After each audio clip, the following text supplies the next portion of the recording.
Bozeman, March is upon us. Join ESPN Montana at the Rockin' R Bar on Friday, March 20th to hang out with Blackfoot Communications. Fast breaks, big plays, tournament energy all day long. Blackfoot Communications, your local provider of voice, internet, and managed services in Bozeman. Join ESPN Montana and Blackfoot at Rockin' R Bar on March 20th. To learn more about Blackfoot's business services, visit blackfoot.com.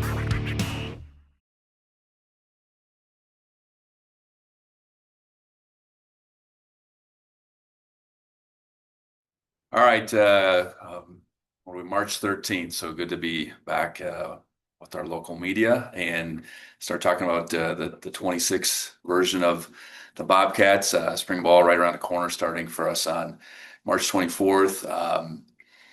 Obviously, a lot has happened since being down in Nashville. This team has certainly worked really hard through the course of the winter. We've made a couple additions, both on the recruiting side. We brought in one transfer. Through this stretch, we've had some changes on the coaching staff. So really want to address all those things today. Coaching staff wise, losing two guys, out of the season in Sam Mix and Trent Green, we're able to replace them with James Price and Jordan Lee. Feel really good about how those two have integrated into the staff, not only on each side of the ball, but just with their position groups.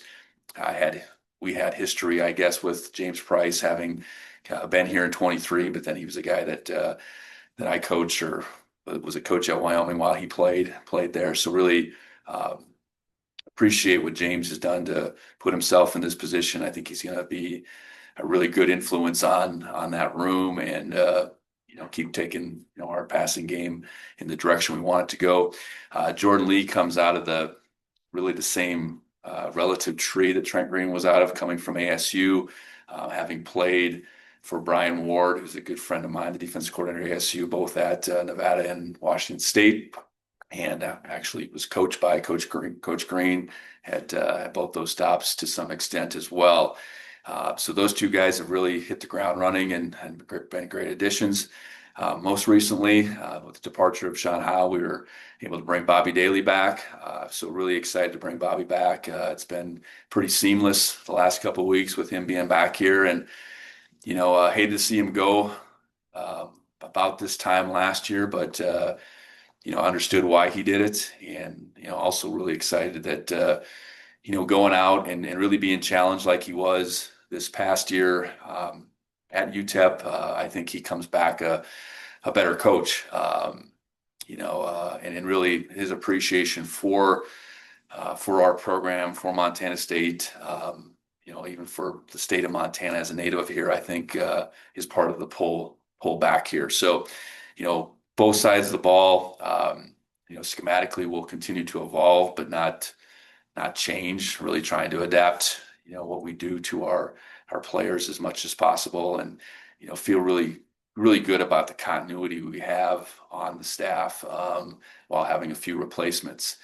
Player addition wise, we brought in Gianni Edwards. He's the one transfer, comes to us from University of Arizona, young player. He's just a freshman, really highly regarded player out of high school, though, out of the Dallas-Fort Worth area. Gianni's going to play corner for us, a position that we had to react to out of the championship game and losing three guys. But our lean was going to be to the high school level. But Gianni was one transfer we were able to bring in and get here and see what he could do sooner than later. Additionally, we added two more high school guys, Brian Harris out of the Houston area and Josiah Denmark out of the Tacoma area. And both those guys, I think, had a lot going on recruiting wise and for different reasons, slipped through the cracks. And I think we feel like we got two talented guys. So the makeup of that room, I think is going to be young. There's no doubt about that. But I think there's a chance for, Gianni to make his mark this spring. Corey Boyd to continue to blossom here as a redshirt sophomore. Takari Carr to have his, senior year be his best. And then potential for a true freshman to come in and make an impact. We additionally added a couple more guys, more local guys. Abe Grabo from Lone Peak. We're really excited about Abe's potential, and Breck Reed, receiver out of Sheridan. So I think I got the new additions covered. As far as new additions, in addition to Gianni, we do have Carter Dulke here too. So Carter's the one out of our freshman class that did mid-year enroll, and really excited to see what Carter can do here in the short term in spring ball. But long term, we anticipate Carter having a really impactful career here. So it's just the beginning for him. But that's kind of the state of the new additions, and then obviously really excited about this team again trying to make its own way, being motivated. Out of success is a new thing for us. We've been motivated out of seasons not quite ending how we wanted to in previous years. So I think this team's taken that to heart, and knows that nothing is guaranteed to us. Expectations are going to be high, all of that. But this team's a new team, and we need to do everything we can to continue moving this thing forward and go after the same things that we have, which is becoming our best. And we got a ways to go, but with the guys we return, the new additions, we're certainly like our chances. So with that, I'll open up to questions. But you mentioned the people leaving the transfer portal lots, but maybe that FBS level and FCS level. But how was the challenge of having prepared for the national championship and being delayed, having that process, and then the next day having all that kind of transpire? Well, I think we handled it better, meaning there was conversations with all those guys prior, in the weeks prior, shoot, in some cases the months prior, just to be as transparent as possible.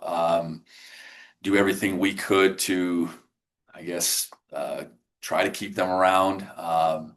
And in some cases we did that. In more cases, we honestly did that than we didn't. But with the guys that left, position-wise, corner was the one position that, did we go into that game thinking we were going to have all three guys depart? I would say not necessarily. So that, I think we knew there was going to be some recruiting on the other side that was going to have to happen one way or the other.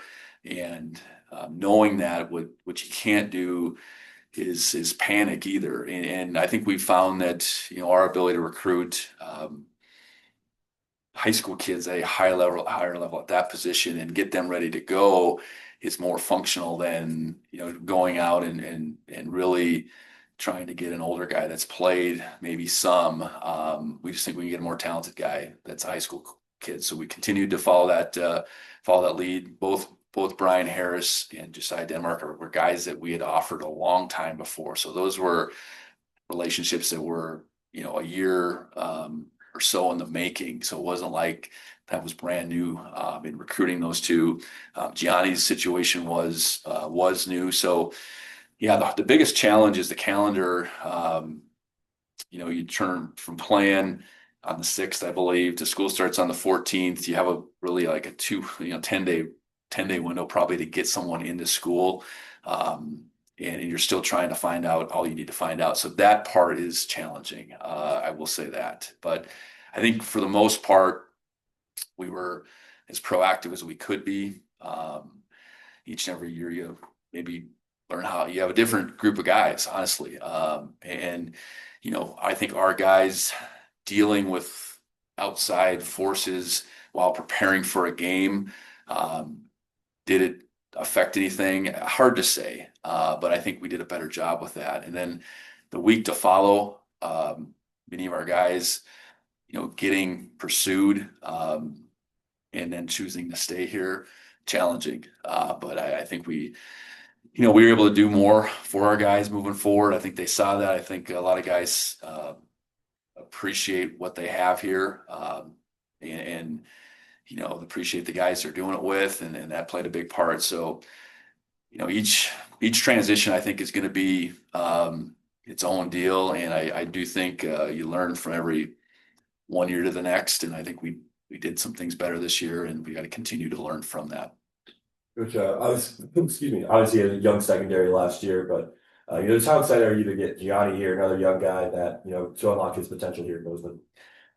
Yeah, I think the secondary is interesting because we're going to be young at corner potentially, but we are very experienced as a whole. Between our three safety positions, strong safety, free safety, nickel, we returned six guys with a lot of playing experience, and that hasn't always been the case. And is there a world where one of those guys can play some corner? I think that's there's something to that too. And so we got to lean on that collective experience of the secondary, while it's our hope certainly that Gianni can come in and be a guy that we can count on, but we don't know that yet. He looks good in winter workouts. Obviously, we brought him in here because he looked good on high school film in particular. But this next stretch, these 5 weeks of spring ball will go a long ways to saying where's he at? What's Corey's transition now look like? Takari continue to build upon I think a really solid junior year, and then just how do these pieces entirely fit? Not all those safeties can play corner, but a couple of them probably could. So, what does that mean to the whole secondary as we look at it? Holloway and Hulling, proud to partner with Skyline Sports to bring you Big Sky Conference Hoops tournament coverage and all the best content when it comes to Grizz and Bobcat spring football. Holloway and Hulling has more than 50 years of combined legal experience. The firm has 7 veteran attorneys who also have great experience when it comes to criminal defense, personal injury, or family law. Holloway and Hulling has firms located in the heart of both downtown Missoula and downtown Bozeman. Holloway and Hulling has proven results. They are one of the most successful firms in Montana when it comes to litigating and winning cases. 3 of their attorneys are former prosecutors, so they have unique insights into how cases are investigated and prosecuted. Voted Missoula's best attorneys in 2025, Holloway and Hulling is happy to welcome Cody Calvin to head up their new office in Bozeman. Cody's a veteran and an ace when it comes to criminal defense and personal injury. You got a court date? Call Nate. Find out more about how Holloway and Hulling can help you with your legal needs by visiting montanalawyers.net.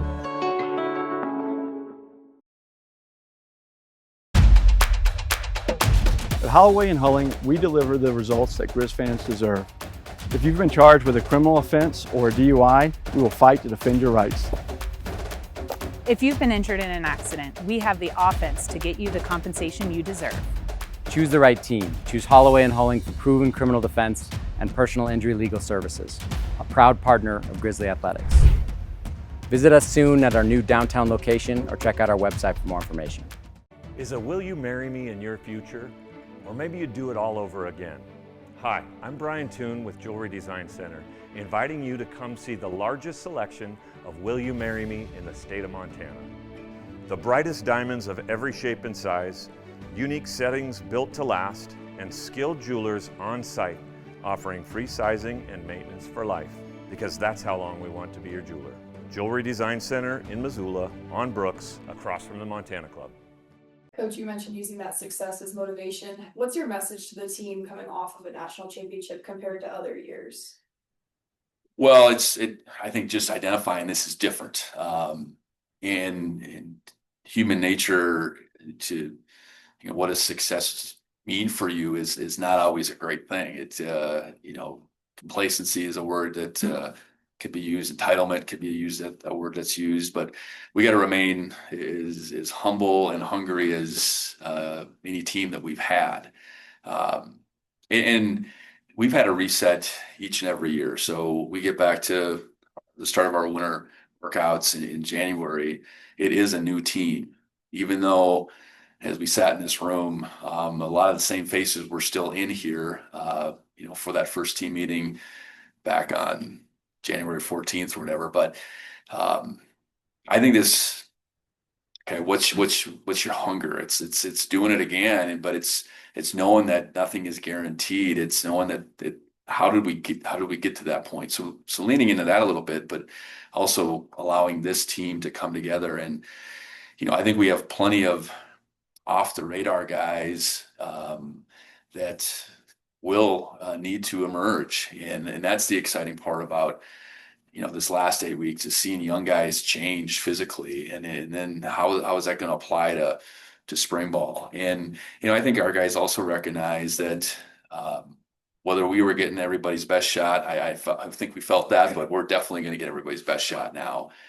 We're certainly not going to sneak up on anybody. And, I think this group, with its relative experience, embraces the expectations.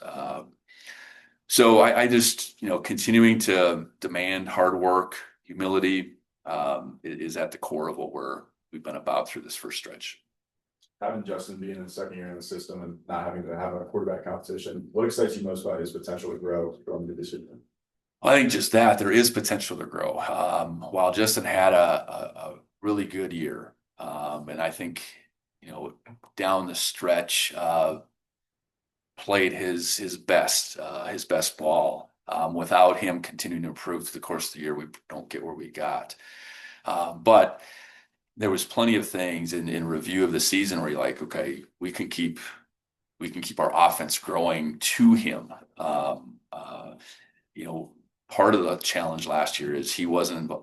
He was new, but he wasn't involved with spring ball. And on top of that, we had almost a new offensive staff. So putting that all together and for Pete to have a better understanding of who he is and how can we really, complement our offense to his skill set. And Justin's super hungry too. I think that's the exciting piece. He wants to chase a higher level. He's as driven and humble as anybody on this team. So, what is his ceiling? I don't necessarily know, but we haven't hit it yet. And I think, the off-season piece to his improvement is so critical, and he's been all about it. I'm just excited for, as anybody, to see his growth. Have there been any differences, good or bad, that you've identified in an off season after winning a national championship versus previous off seasons where you have not? Yeah, I think every this January through March stretch is a little bit different with each team. And some of it is how this previous season ended. Some of it is just, who you have returning that kind of dictates that. So I don't think there's been any particular challenges, meaning all of a sudden our guys aren't working as hard because they accomplished what they accomplished. I do think we have the right balance of guys returning that there is a sense of urgency with them. We have a little bigger senior class. It'll be at or near 20, and last year's was 9. So I think, that crew of, they want, yes, they accomplished something tremendous in their junior year, but they want to go out the right way. So different, but as far as it being, each transition has its challenges. I think the coaching continuity to me, from one year to the next, is something that is way less challenging than it was last year. And looking at the offensive staff, we have 4 guys that hadn't worked together at all. In addition to Sam Mix, Sam and Jordan Walsh worked together a little stretch, but really that crew was brand new to each other last year. So now their ability to have a second year working together, there's a lot that goes into that. Bringing Bobby back is, again, pretty seamless because, he's been our coordinator before, but he's also worked with John Baptiste, Jody Owens, Brian Shepard, and then bringing Jordan in and James in. They're guys that, Jordan hasn't been here, but he's been in this system. James has been here, so he's very familiar with it. So I think the coaching continuity piece can be your greatest challenge from one year to the next. And I think we got to leverage that, I guess, and we got to, as a coaching staff, be as improved as we can going into this next year. If I can ask you to continue thinking back, I guess maybe once the celebration winds down after, I guess, the championship game or even after the parade, curious what the quiet moments were like for you Like, what did you reflect on, just of what your team was able to accomplish?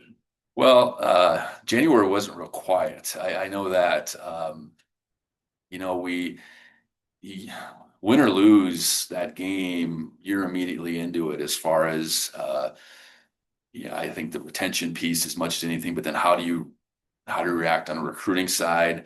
So January in itself was, there weren't a lot of quiet moments. I know that, the celebration with the parade and everything here, I think that's the day where it certainly wasn't quiet, but, I think what this accomplishment meant for this university, this community, this state, I think, certainly sunk in, pretty well that day.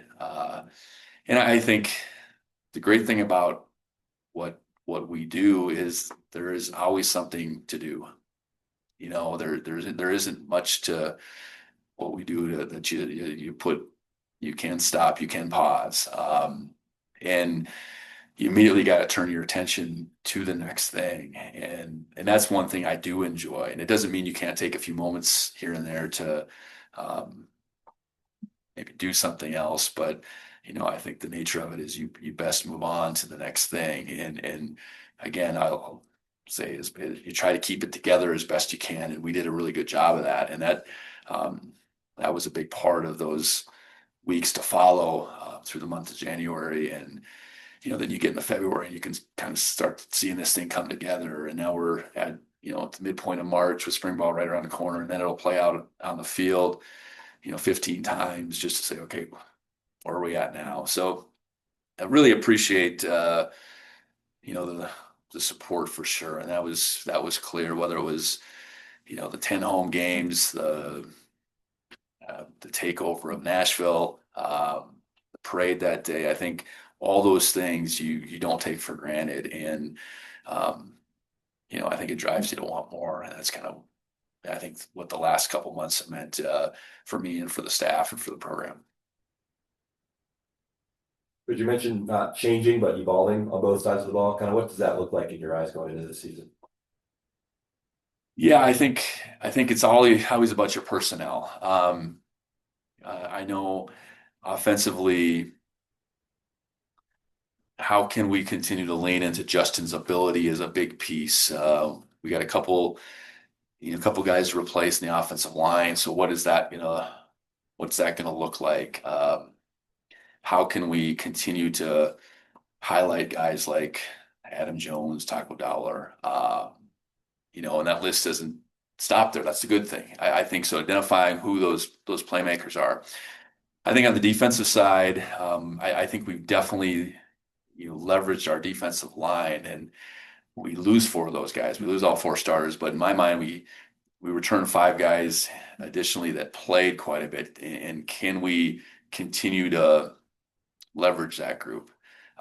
And if we can't, what does that mean? Well, we return all our linebackers and all our safeties.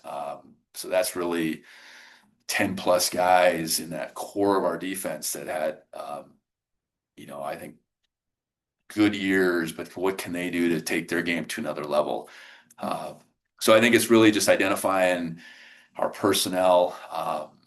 You look at a lot of things in the offseason. How did teams, attack us, offense to defense to offense? And can you poke some holes into schematically what we were doing? I think for the most part, we had an advantage in the special teams, but how can we increase that advantage? We get, all our specialists back, which is quite a bit different than last year. So, what's the jump that Colby can make, from a consistency perspective? I think when he needed to show up, he showed up, but can we, what can he do differently? And I think Miles ultimately had a really consistent year, but what can he do to take his game a step forward in the return game?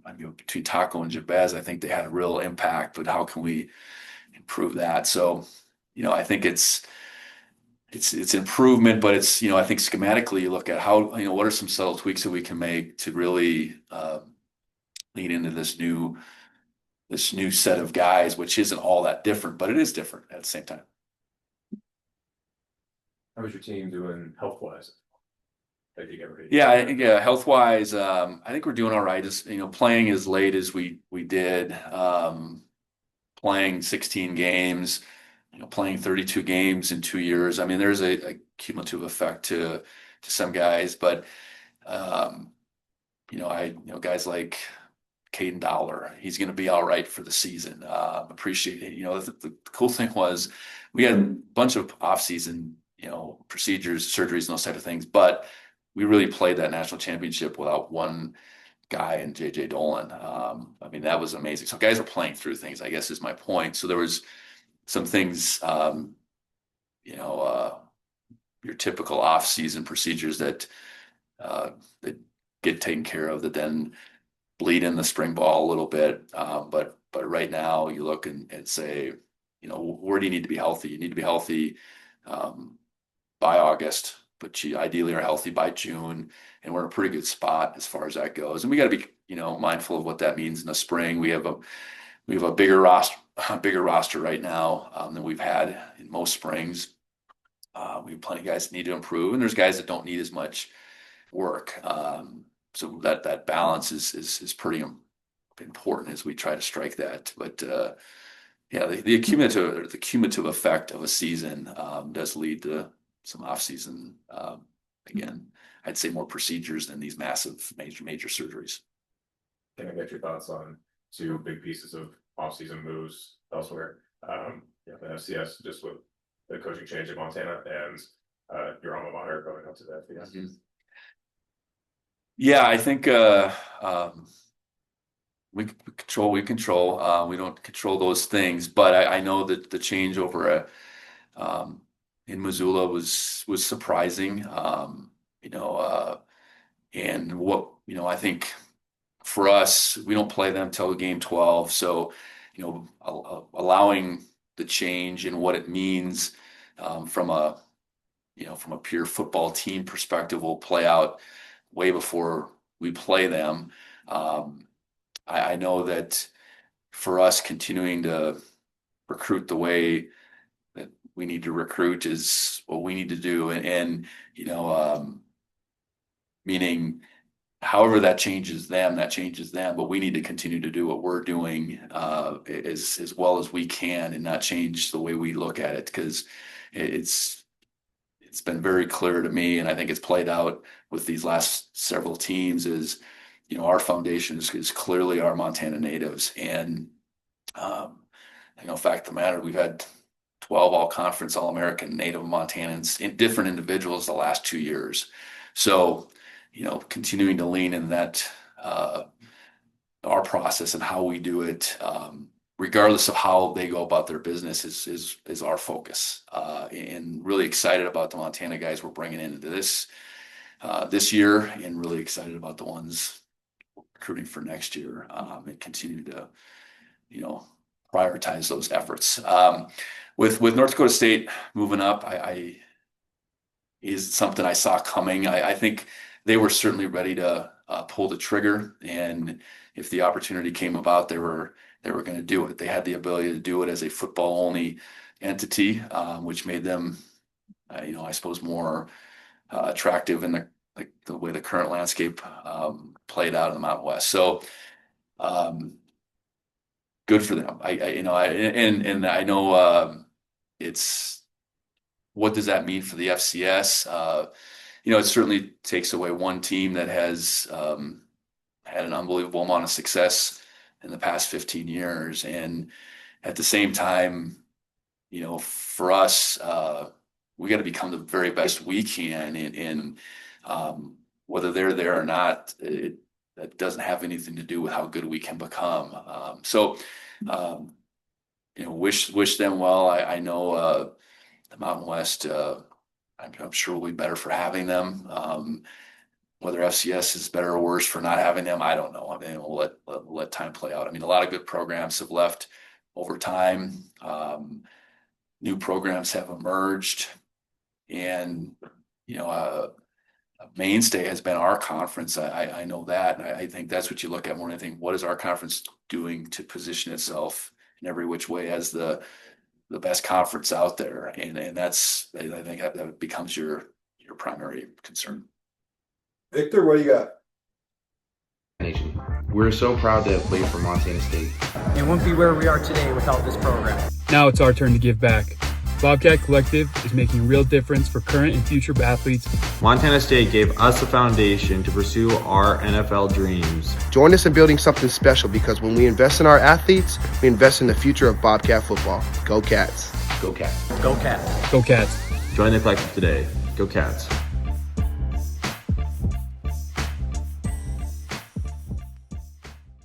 Cash One Pawn, Missoula's #1 pawn shop. You want money? We got money. You need money? We got money. We're cash. Do yourself a favor and make Cash One Pawn part of your online shopping habits. Cash One Pawn has an awesome online inventory, everything from firearms to power tools to speaker equipment to jewelry. Visit Cash One Pawn today.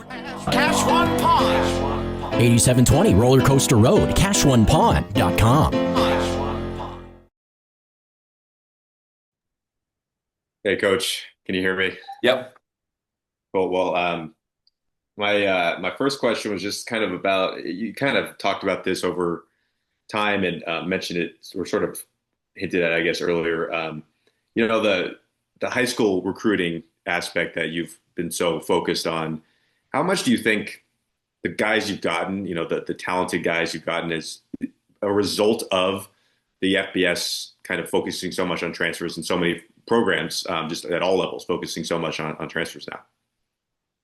Well, I don't know that I have any statistical data, but you can just feel it. There's a higher level of kid that is available to us, and the number of schools at the FBS level, let's say the Power 4 level to start, that have just percentage-wise leaned into transfers. Philosophically, there just becomes this trickle down, and wherever you go, and for us, that's the Pacific Northwest or throughout California, Phoenix, both Dallas-Fort Worth and Houston. When you communicate, and I kind of get to all these spots as I'm going out to see the guys we sign. I think you hear from coaches that, whether they would say, hey, 4 or 5 years ago, they felt like this kid would have landed in a higher level. I mean, that's inconsequential because it's where we're at right now. But I do think the traffic and the intention to high school recruiting has been altered significantly, and that's helped us. And, I think there's a mindset to doing things the way we do it, because you believe you can develop, and in short order you can turn guys into a very much a contributing member of this football team. So I think it makes sense for us. Again, it definitely starts here in the state of Montana. Getting the best and brightest from Montana here, and then that's going to be roughly half our makeup, and then the other half is going to come from other places that hopefully we're getting access to better kids than maybe we did 4 or 5 years ago. Yeah, and along those lines, just how attractive has this job kind of become, or just been your entire time here, because of the ability to focus so much on high school recruiting and not have to go through the portal as much as other programs seem to? Well, I think that's still a philosophical choice that people make wherever you're at. I don't know that that's necessarily dictated by the level we're at, but so philosophically, I feel like that's our best mode for success here. So we're going to lean into it. We have enough, I think, young football players in the state that can be this foundation, and they can really develop into something they maybe weren't in high school, and then being able to go different places. Each of them takes a certain level of commitment and work to be able to execute. I don't know that you can live great in maybe in both worlds, or changing from one year to the next. So, point being, I think we got to do what we feel like is best for our program here. And, if you're asking, do I enjoy development and seeing high school kids become something in your program and really buying into your program, absolutely, I do enjoy that, but it doesn't mean that has to just live at this level. But I do think we have a real attractive opportunity here in Bozeman at MSU to have this collective experience that I think young people should still be after. The complicating piece is that I think they're being told that there's always something better out there, but I think we got a pretty good thing here. So it's what we're committed to here, and I think it's worked well for us, and we're going to continue to lean in that direction. Last one for me is I think I saw Craig Bohl. Was he at First Bank Stadium in Nashville for the title game? He was. Okay. So I was just curious how those conversations with him have kind of gone since then, and then any other conversations you've had with other mentors or people close in your life, just in the aftermath of the title. Yeah, it was great having Coach Bohl there. He'd been at the title game the year before too. So being able to see him after the game versus just before the game was a good deal, because that meant we were on the right side of it. But I did appreciate he waited around and actually caught Molly and I in between the post game and the press conference, and he didn't have to do that. So that was I think our time together was significant, and his impact on my career was super hard to quantify, and I think his pride and I guess that accomplishment was certainly felt, and I've been able to interact with him a few more times since then, and I think he's got a network. Some of those staffs that we had and where those guys are at, and what a lot of us, I suppose, have become. I mean, that's all credit to the experience we had under Coach Bohl. So as he's leading the American Football Coaches Association and continuing to fight for the good of the game, I think it's been really cool for him to see how we're all doing in our different pursuits. So that's been great, and I just think there is this, I suppose, validation that you do get as a coach, getting over that final hurdle, which I think is what you're after to some degree, but you're still after the next thing. So I have appreciated all the different people that I've had a chance to interact with, in particular those days and weeks following it, and going down to the AFCA coaches convention and having a chance to be amongst your peers and getting a few pats on the back, I suppose, is a good thing. Thanks, Brent. Yep. When I was approached by a group of men, really right out of our national championship appearance, I think they saw NIL as an opportunity to continue to allow our program to grow. And it was very well thought out of.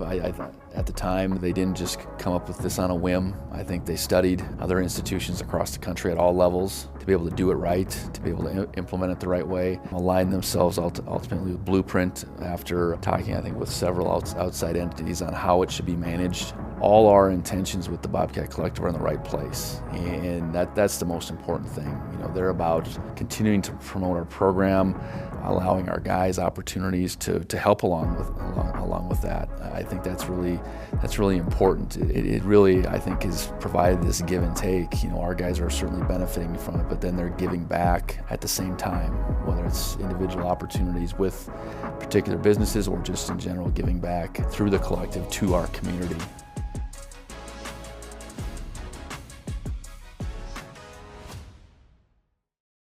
Join Town Pump's Pump It Up Rewards Plus program and never pay full price for fuel again. Save 5 cents on every gallon every day at any Town Pump across Montana. Plus, earn and redeem points on your favorite in-store items to get free stuff with our clubs. Stop in and pick up a rewards card. Download the Pump It Up Rewards Plus app today. Or visit townpump.com/rewards to register and start saving. Town Pump. Right down the road. Pump it up. Oh, yeah. We can't allow them to find any hope. No hope. Make it mean something, fellas. Now is the time. This is the place. Any team, anywhere, anytime.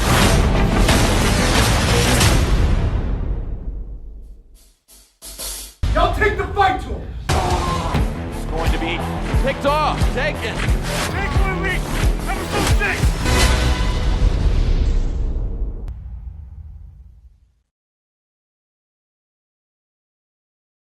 Coulter, you're up. Hi, Brent. You've been through transitions like this before, where you've been chasing the same goal as a program for decades, and then for you as half a decade. But now you have the national championship. What's the mental adjustment like though now to keep the guys motivated, avoid complacency, and then go after the next national championship?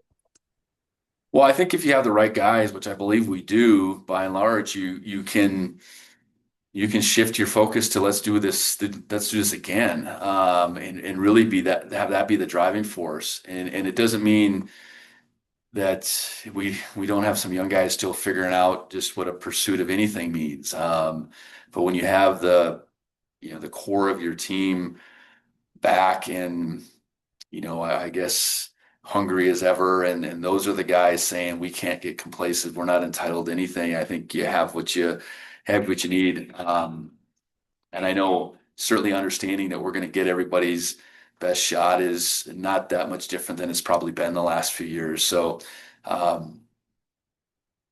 think as long as you're willing to address it and, again, live in a world where you're doing everything you can to keep guys humble and hungry, and have not only coaches relaying that message, but you have players that have that as a core belief and are they're willing to, again, hold their teammates accountable. You have what you need, and we're just a few steps along the way here. So it's spring ball will be pretty telling on kind of my assessment of where we're at when we get out of April.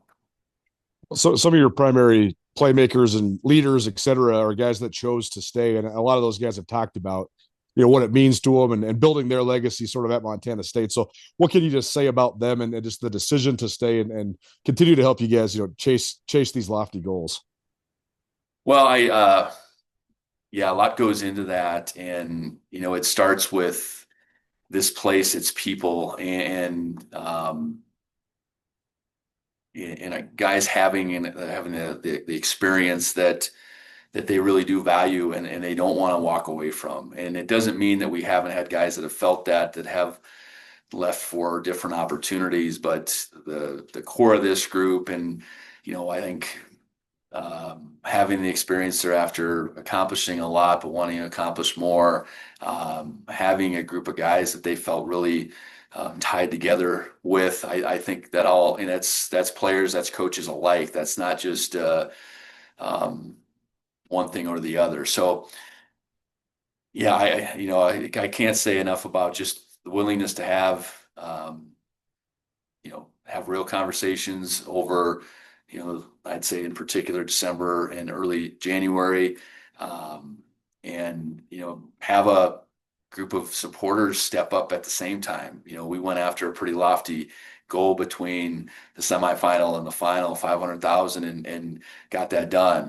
Does that mean we got it all figured out? No, but it was a great, I think for our guys to see that, that made an impact for sure. Not only with what we could do for them individually, but what this community and our supporters will continue to do for this program in general and for the individuals moving forward. So, in this day and age, it's retention is a key piece to how you move forward, and very happy with how that went. And there's a lot of people that contributed, and that includes those guys. First and foremost, choosing to move on here because of their legacy, because they wanted to accomplish more, because they feel like this place is giving them, providing them all they want and all they need. You've been through this before, pursuing, another national championship. I know you guys won 3 straight at North Dakota State. What do you channel from that? What did you learn during that time? But also probably how much has the game changed, in the last however many 12, 13 years? Yeah, I think the biggest thing my take away from, I would have been 11 and 12, 12 and 13, was you better get back to square one. And that starts with just the expectations, the hard work, showing up on time, doing all the things in the winter that you need to reflect a level of hunger and humility. I'll say those two words again. And I think we've done that. And that's, thinking back to those times, those transitions at NDSU, I know that was the core. Obviously, keeping players was not a thing back then. They all came back. So that's an added component. But because we've been able to maintain this roster and for the most part keep this coaching staff together, that doesn't guarantee us anything, but it certainly is a great starting point with this new team. Continue to build upon the connection of young and old on this team, so we can bring the young along sooner than later. We've worked at that no different than any other year. So it's not anything magical. It's not anything that wasn't the first time anybody repeated, but it's hard to do at the same time because getting yourself back to square one is you're fighting human nature a little bit. So I think we've been able to do that, but time will tell. And like I said, spring ball will be a big look in to see, okay, where are we at and what do we still need to accomplish through the course of the summer? Well, last one for me. You mentioned some maybe guys that aren't household names yet. Is there a position group or even a couple individuals that you're excited to see work this spring?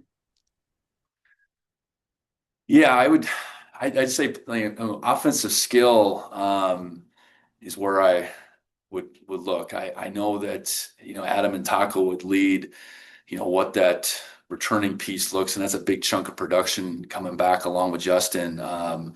But how is that a next wave of running backs? Jared White, Colson Kuhn, Cale Breslin, Malachi Collins, two guys that redshirted. How's that gonna shape up? We had a two-headed monster last year that was about as effective as it could be, and the fact that it was those two guys and they stayed healthy was rare. But I know that excited to see how those guys emerge. I know at the receiver position, Dane and Jabez certainly did some things for us last year, but what's that going to look like for them taking on a greater role? And then beyond those two guys, along with Taco, what is that next playmaker or two going to look like? I know Jordan Reed and Javante King are two that have been on the outside looking in, but have great potential. Parker Mady and Max Hendrick are two kids we redshirt that we're really excited about.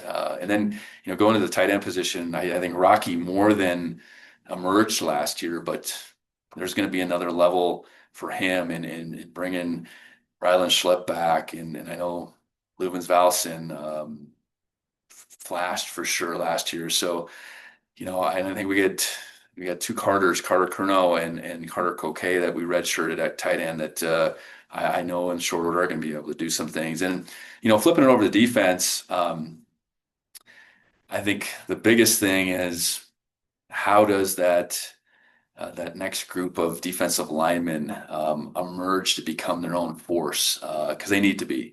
And, speaking to that, it's Zach Cruz and Dom Solano who have done plenty of things, but now they're the guys at defensive end.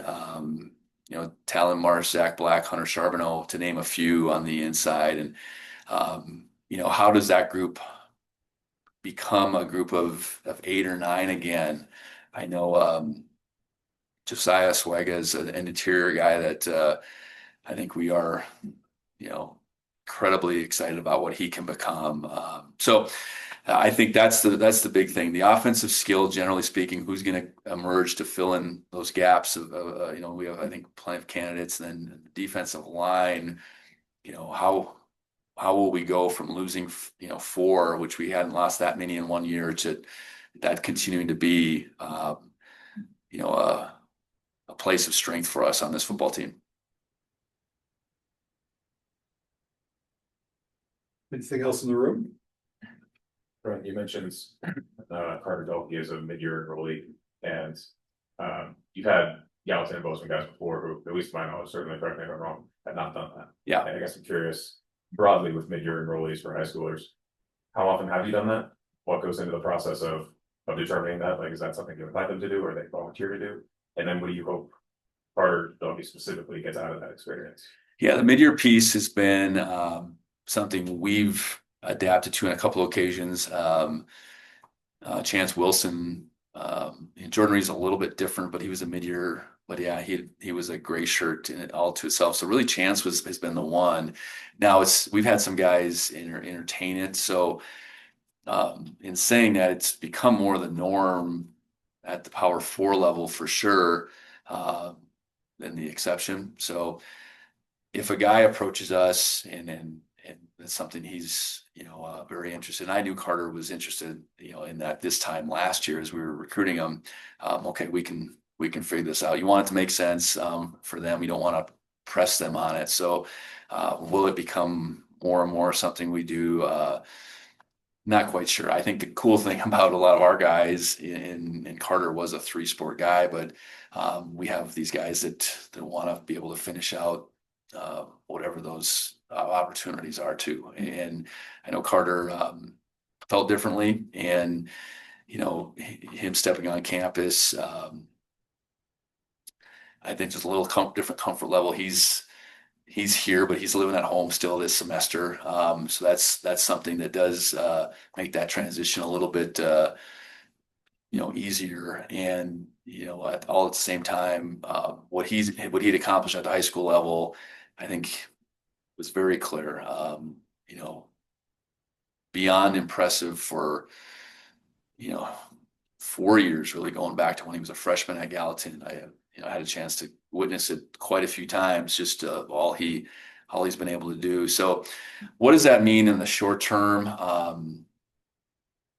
I think he's going to look the part, or already does. I think as far as a potential guy, will there be a need for him next fall?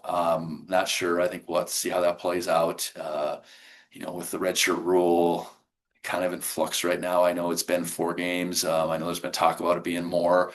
Would that change how we look at it? I think if there's going to be a significant role for him that's clear, like we've done with a few true freshmen, they have played. So I think he's definitely in that conversation. If we go to a different rule, which is that's still up in the air, would we look at it differently? For sure, because I think he's going to be able to contribute pretty quickly as far as what I can tell so far.